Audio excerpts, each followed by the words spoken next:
Man, I love Bretonnia. No other faction in the Warhammer range allowed you to live out your childhood dream of taking command of units of knights as they charge across the battlefield and smash into the enemy lines. It was such a great range with so much great fluff and fiction behind it. You had the knights who were trying to embody the ideals of chivalry and honor, and then below them you've got the dirty, unwashed peasants that they trampled all over trying to achieve their greatness and glory. It was such a beautiful range as well. Unfortunately, when Games Workshop decided to move over to the Age of Sigmar setting, they completely cut their support for the Bretonnian faction. They were left to wither and rot on the vine, and now they have no support at all. And if you want to go out and collect the miniatures, you're kind of left on your own. So today I want to celebrate the Bretonnian range by pointing out the top 10 models in the Bretonnian range that every collector should have, even if you don't play Bretonnian. Just collect these models so that you can have them and paint them and say that you own a piece of Warhammer history. Starting with number 10, we've got Bertrand the Brigand. I'm going to do Warhammer Shorts videos for the fluff behind each of these models, so we're not going to get too much into their background or story. I'm just going to say why I love these models. And for this one, it's got to be because you get 3 of them in one blister pack, and each of these 3 models is completely different. Much like the Imperial officers in Warhammer 40k, you get 3 completely different looking miniatures with Guy le Gros on the right, Bertrand the Brigand in the center, and Hugo le Petit on the left. Each one embodies a certain aspect of the Bretonnian feel.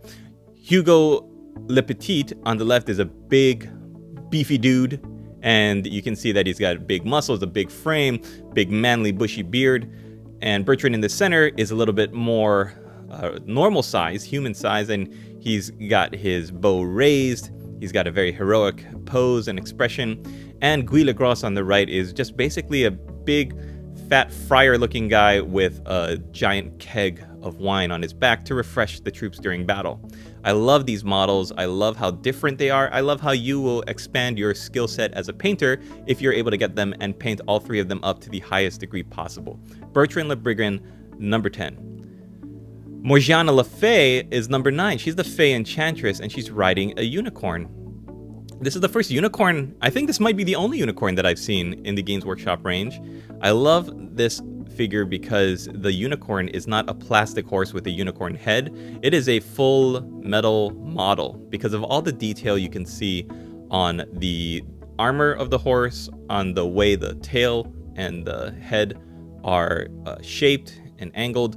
I like the expression of the unicorn's face, and I like the ivy greenery twined into its hair. Morgiana le Fay herself is a beautiful figure because she's riding side saddle like a lady. Her hair is big, flowy. You can see individual strands that you can paint and practice your skills on. She's holding that sword as if she's presenting it to show the people in battle, show the other peasants in battle what they're fighting for, and to show the knights that will lead them on to greater deeds of glory and bravery. She's holding up the Grail to indicate that this is what you're fighting for the honor of the Lady of the Lake, as well as your king and country, or king and kingdom. And I like that her expression is very stoic. She's not screaming, she doesn't have her brow furrowed, it's almost peaceful, like she is assured of the win of the Bretonnian army. And finally, of course, you've got her beautiful headdress, very regal, and also you've got the metal from the front and then the cloth down the back. So you're going to be painting a lot of different textures between the hair and the skin on the unicorn, the cloth on the Fay Enchantress, the metal, like the sword, the Grail, and her headdress, as well as her hair. Love this model, beautiful figure. Every collector should have the Fay Enchantress somewhere in their closet of potential. Number 8, you've got the Trebuchet, which is the dark fantasy take on the real world Trebuchet. I don't think it's as big. Real world Trebuchets I've seen were pretty huge, but the make and the form and the silhouette of the Trebuchet looks pretty accurate to me. And what I love about this figure is, again, you're going to be painting a bunch of different textures, from the wood on the frame to the stone of the counterweight, as well as the masonry that they're chopping up, to all of the different crewmen. And the crewmen are not doing similar things. The crewmen are all tending to different tasks. You've got 2 guys chopping up a column of masonry with some ivy on it. You've got your little hobbit looking guy on the right over there with a slingshot guarding the machine. That's the only guard they have for their machine. Usually war machines have some protection. All you've got is a little cheeky looking guy with the slingshot. And then you've got the actual crewman working the lever and the commander there who's, I guess, in charge of the entire crew. The trebuchet itself has some great detail. You're going to be painting metal, wood, stone, as well as the rope that's going to be firing that hunk of stone onto the enemy. It was a devastating weapon to play against, and my orcs and goblins were routed more than once by the devastating power of the trebuchet. Next on our list is the iconic Green Knight. And the Green Knight is a big figure in Arthurian mythos as well as in the Bretonnian history. He is riding on a horse that's rearing up with his sword and shield, and I think it looks great. It is so familiar to anyone who plays Warhammer Fantasy and anyone who has a Bretonnian army. He's almost like an auto-include. You've got the armored head of his steed there. You've got that really great looking ivy headdress coming out of the horse's helmet as well as his own. And you've got all the fleur-de-lis and detail around him. It's a great character. You get to practice your freehand by doing all the swirlies on the armor. And there's a great feeling of accomplishment. I remember getting one and really dreading it, but then when I finished painting it, I felt so much better about myself as a painter. At number 6 today, we've got the last king of Bretonnia, Louen Leonceur, riding his hippogriff, which is not a common animal. I don't think I've seen Games Workshop do another hippogriff model. It looks really great. It's big, it's beefy. Because it's all in metal, you're gonna need to pin those wings, or else every time you go to a friend's house or go to the gaming club to put your Bretonnians on the field, one of those wings might have popped off, and that's a bad feeling. The detail on Leon's face, as well as the hippogriff's face under that metal armor headdress, is really, really good. You get to practice your skills at fine detail painting, and there are a lot of great surfaces that you can also improve your skills on. You've got the feathers of the wings, the musculature of the hippogriff, all the metal and cloth, as well as the flesh features for Leon's face. What a great, beautiful model, King Louen Leonceur.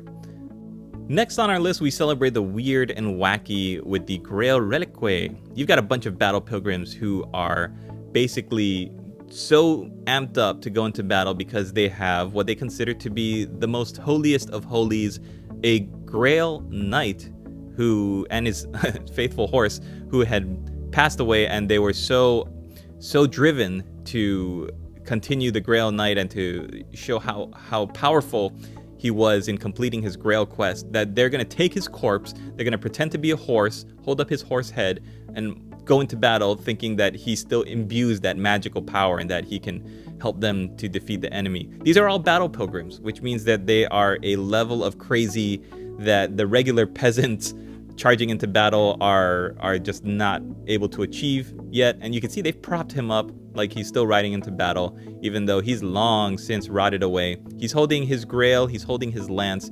There's candles on the skull of his horse as well as on himself to light the way. And it's just such a weird, macabre, morbid look at the Warhammer Fantasy setting. I absolutely love it. We have to honorable mention the battle pilgrims that are holding aloft and pushing forward the Grail Reliquae. You can really add to them if you go out and you get yourself a bunch of battle pilgrims and make a huge block, a horde of battle pilgrims, and they're all wearing different clothes. They've all got different features. Like you can see that really overweight one on the right. So you're gonna have a lot of fun painting them. Really, the Grail Reliquae with the battle pilgrims is one of my favorite models in this range. Everyone should have it. Number 4 on our list is the Plastic Knights box from Games Workshop, and you could assemble these either as a unit of Knights of the Realm, these more heavily armored knights, or you could assemble them as Knights Errant, which did not have helmeted heads, were a little bit less ostentatious as they were the younger, more glory-hungry knights looking for great deeds to do in battle. And the options you get on your Plastic Knights sprues was really great. You have so many options, which meant that no matter how you built your knights, you would have a lot of extra bits for your bits box, which is a great thing for converters such as myself. There are a number of ways that you could build up your knights, and there are also a number of ways you can paint up your knights. The old Bretonnian Army books had a wealth of knowledge when it came to the different color schemes for the different regions, and you could be creative and have a unit comprised of knights from all over the kingdom, or you could have a unit of dedicated household knights that answer to one lord in the region, and then everybody would be painted in variations of that color. I've seen both on the tabletop, and honestly, I like looking at the more diverse painted unit that has knights from all over the kingdom. It's just more fun to look at. I'm going to include in this list, just because they're so similar, the Pegasus knights, which were basically the same Knights of the Realm bodies for the knights, and instead of horses though, you're getting Pegasus, which are winged horses, and they look really great. You could build them up, and usually you only see 3 on the battlefield. They're a lot of fun to paint and look at. Next on our list is Repanse de Lyonesse, and this is a terrific model that was only released once. You're not going to find another one. This is the only one, the only sculpt that was ever released by Games Workshop. She's fully armored on her horse, carrying her lance with her sword raised up in the air, and she's got the lion emblazoned on her horse as well as on her shield. Terrific model, only released once, and it was released at a time when banners were not sculpted. You didn't have plastic banners. So what you would need to do is find a copy of this flag, either in a White Dwarf or in the army book, either Xerox copy it or just cut it right out of the magazine and glue it with Elmer's glue on the back of the model. Not many people did that in my area, so more often than not, you just had long spears or lances sticking up with their back banners missing, but it was always cool to see one whenever they did. Too bad they never came out with another model. The real shame of it was that Total War Warhammer 2 has this terrific character model for Repanse, and Games Workshop only ever came out with this one version. So it's good that you get to see her in digital form in all her glory, and there she is, Repanse de Lyonesse. Next, the number 2 entry on the must-have if you are collecting Bretonnians, it's the Questing Knights. You get 5 in the box. They were all in metal. I believe they redid them in fine cast, but I think metal is the way to go. Each one of these feels like a solid collector's item, and I love the detail on every single one. They're Questing Knights. That means that they have left their lands and their titles, and they've decided to go on the quest to find the Holy Grail. So you can see that they are built for travel. They've got all of their gear, all of their equipment stowed on their horses. They've got a bunch of different items that you can paint and have a lot of fun painting up. And I remember having one of these boxes and just feeling the weight of each of these models made it so great to paint up. And then that banner is solid chunk of metal with all of the parchment that you could paint up. The, like I said, the different iconography. I love that the musician is not blowing a horn, but he's playing a, what do you call him, a lute, a lyre, one of those medieval guitars. It's just everything on each of these models just looks so great. The downside, of course, is that if you want a unit of more than 5 questing knights, it doesn't make sense to buy more than one box, because then you're going to have 2 musicians, 2 banner bearers. It would be easier to just build your Knights of the Realm and put them in the unit. Maybe Kit Basher convert them so that they have extra stowage and gear. But I just love these models. I think another thing that differentiates them is that they're holding greatswords rather than lances. And it's cool to see knights holding giant 2-handed blades riding into battle rather than holding up their lance and shield. The Questing Knights, definitely one of the best sculpts to come out for Bretonnia. Must have for any Bretonnian collector. So great.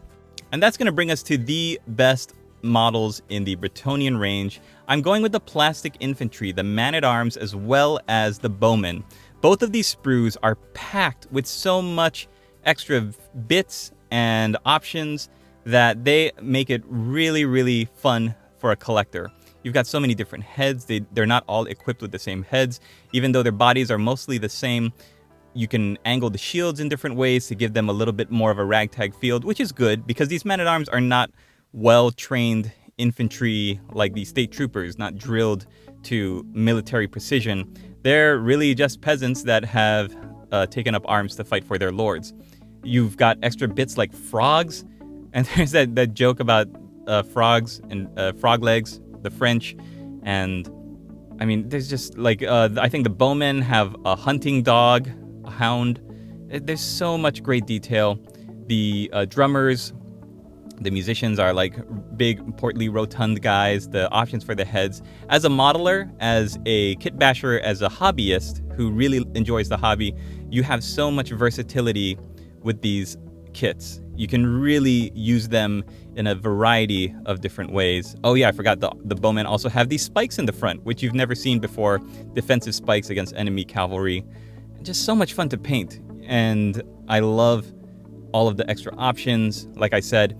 And there is a reason why a lot of people kit bash these heads onto Warhammer 40k Imperial Guardsmen. You can make your Imperial Guardsmen not all look like Cadian shock troopers, but you can make them look like they're from a more medieval Dark Ages world that just happens to have Imperial technology. There's so much you can do. The range is so versatile, and I really love it. All right, guys, that is going to do it for this list of my top 10 model kits that you should have if you decide to collect Bretonnia, or even if not, if you decide to just be a modeler and a hobbyist, you should have these models in your closet of potential somewhere. Paint them up, put them out on display, and everybody will ooh and ah at them. They are the quintessential King Arthur, Knights of the Round Table, medieval miniatures, and I really love them. Did I miss any that you find are even better? Let me know. I am planning on doing more videos that go in depth to explain the lore and the fiction behind each of these models, but if there is one that stuck out to you that I overlooked, please let me know, and I'll be happy to feature it in a future video. Thanks for watching, everybody. If you'd like to support me on Patreon, I'm going to leave the link down below, as well as the link to the Discord where you can post up progress, pictures, and videos of your own work. Thanks so much for watching. I hope you guys have a great day. We'll see you in the next video.